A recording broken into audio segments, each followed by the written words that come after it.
Hail and thank you for the interview. I believe that every album has its own distinct identity and any evolution happens organically on its own rather than being something we consciously plan. If I had to point to key milestones in the evolution of Heretic Redeemer, I would like I will mention the band's self-titled album Angelesma. Uh, as for our musical identity, I don't see it as something we deliberately pursue or shape according to a specific evolutionary plan. Instead, it emerges naturally from within. It's a personal and internal process of growth that simply unfolds over time and takes shape through each musical work we create.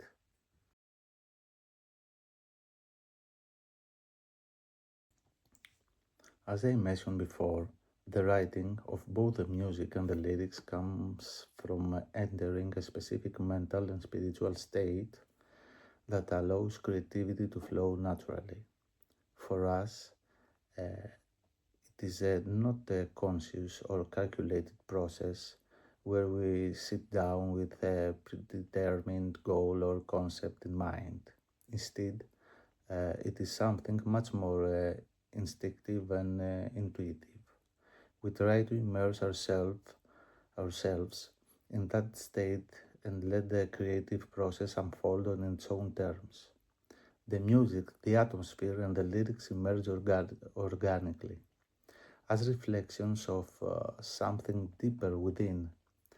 In that sense, we simply allow the unconscious to express itself freely without forcing direction or meaning, and whatever takes shapes becomes an authentic manifestation of that inner experience.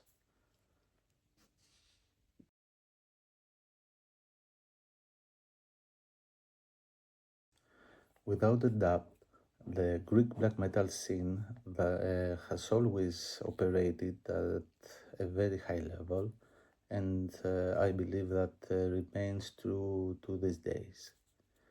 It has consistently produced bands with a distinct identity, strong artistic vision, and a unique approach that has helped shape the genre internationally. As for the albums and artists that have influenced Heretical Redeemer, I would like certainly mention the Norwegian and Swedish black metal scenes of the 90s, which played a significant role in our music development. However, those influences have always been filtered through our own personal perspective rather than simply being adopted as they are. That said, I couldn't limit our influences to black metal alone. We draw inspiration from a wide range of musical sources and artistic expressions. There are countless stimuli that shape and inspire our work, often in unexpected ways. Our influences can range from the intense and avant-garde expression of Diamanda Galas to psychedelic and progressive rock bands such as King Crimson and Camel.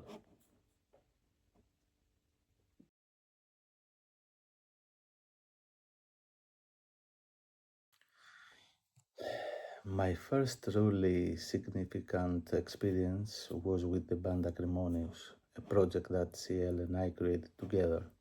That band undoubtedly had a profound impact on the way I perceive and approach black metal as both a musical and artistic expression. It was through that experience that many of my ideas regarding composition, atmosphere, and the deeper potential of the genre began to take shape. Another very important chapter in my journey was the creation of House Viscera, which allowed me to explore different creative paths and further develop my artistic identity. Likewise, my involvement with Blood Moon and Svartulven provided value experiences and perspectives. It's contributing in its own way to my understanding of music and artistic collaboration.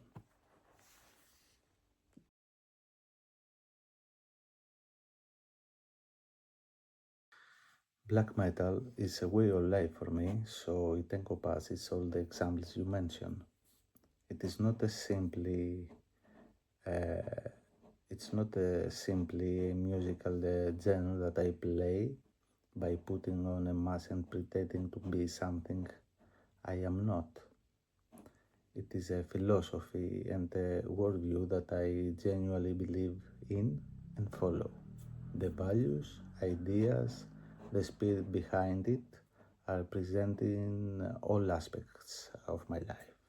Not only music, but also in the way I think and perceive the world around me.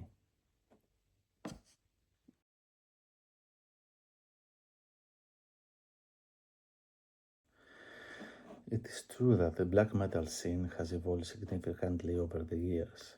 My personal opinion is that you can hear and feel whether that is being played comes from a genuine place and is authentic, whether it is old school black metal or something more experimental.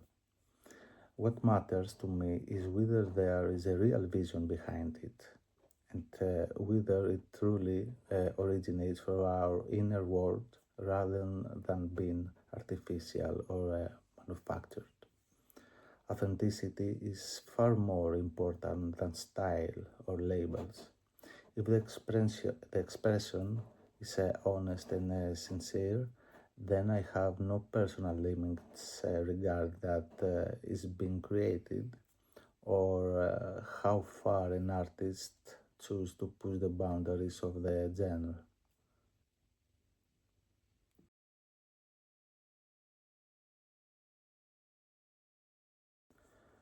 Personally, I'm a bit behind when it comes to all these technological developments. I certainly feel that on some level, a certain kind of magic has been lost. The magic of when I was younger, when we exchanged cassette tapes, discovered music through personal connections, and listened to albums without really knowing that to expect from the very beginning. There were a sense of mystery and discovery that was a part of the experience. However, I also recognize that these feelings belongs to a different era. Times have changed, and we have and the way people access and experience music has changed with them. Like everything else in life, things naturally evolve, and music is no exception. And as I said before, I believe that if something carries the flame of original, then it carries it regardless of whether these platforms exist or not. Authenticity and spirit do not depend on the medium through which the music is distributed, but on the intention and vision behind it. Hail!